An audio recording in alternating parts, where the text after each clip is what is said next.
Okay, so Essential Graphics is missing. For the latest versions, 25, it's the right now that I'm using. If I want to use the Essential Graphics, I have to install older version.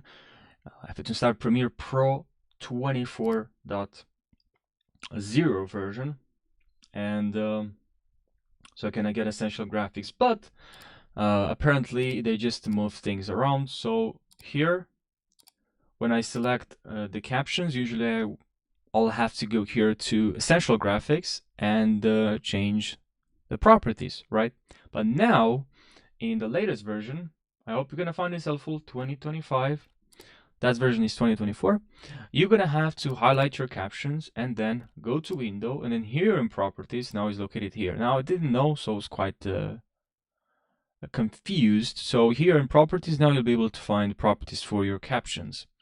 So yeah, I hope you found this short video helpful. Thanks for watching.